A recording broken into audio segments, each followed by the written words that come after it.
Rushanara Ali, as people will know, is the MP for Bethnal Green and Bow.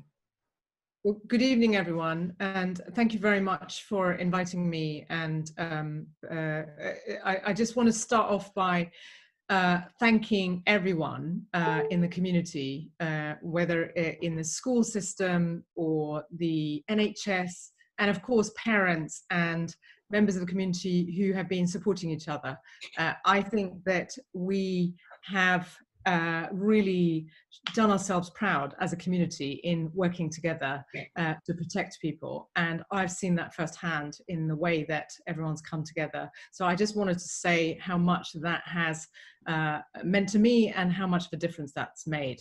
And of course we're focused on education today, and a special thanks to the school teachers and everybody else in the school system for everything that you've been doing. And others have already set out some of the challenges of kids returning to school too early. And I want to start off by saying that I fully support the 5 tests that NEU have set. They're perfectly sensible and reasonable demands that any sane, sensible government should be taking on board, rather than trying to send school children into schools without those safeguards. So that's the first thing. The second thing is, as you've already heard, we have the 4th highest death rate, standardized death rate in the country. And despite all the efforts that the NHS and people in the community and all our partnerships have made, sadly, we have seen a loss of lives. And my thoughts are with all of those families who have lost loved ones.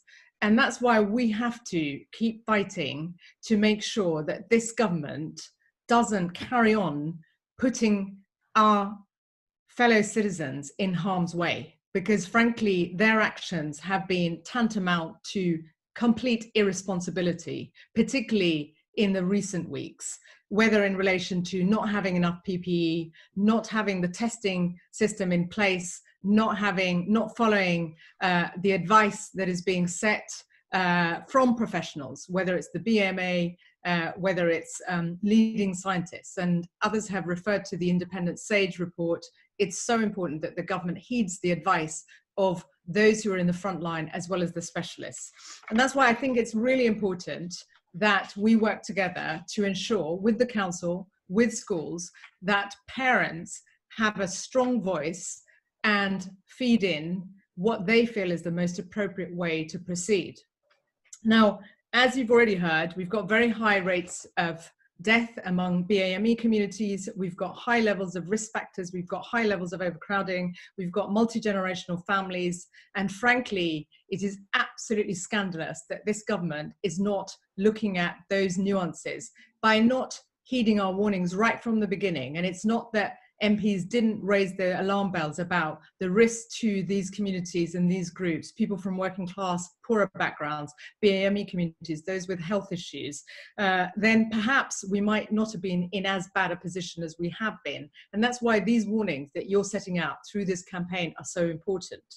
And in terms of what I'm hearing from parents, and I know my colleagues are hearing this too, parents do not want to be put in a position where they have to choose survival or education for their kids. That is utterly unacceptable. Parents should be able to feel safe for and make sure their kids are safe, their family, entire families are safe, as well as ensuring that their kids are able to return to school.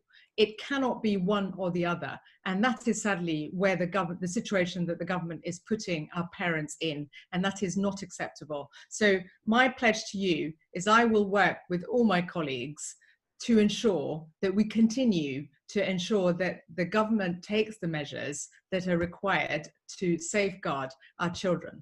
Now, even if the government doesn't do it, I think it's vital that our council and our governing bodies and our local schools and leadership, the leadership within our schools, look at how best we can act in order to protect families. And that's why this discussion is so important, because I can see there are a lot of school leaders in this conversation, and they're going to be in the forefront. And you have my absolute support in the decision you make in ensuring that public safety and our children's safety is paramount. Thank you very much. Thank you so much for your comments and for your support, Rushanara. It makes such a big difference as someone who is being expected by the government to return to unsafe conditions, to know that we have the support of our local political representatives. So thank you very much for that.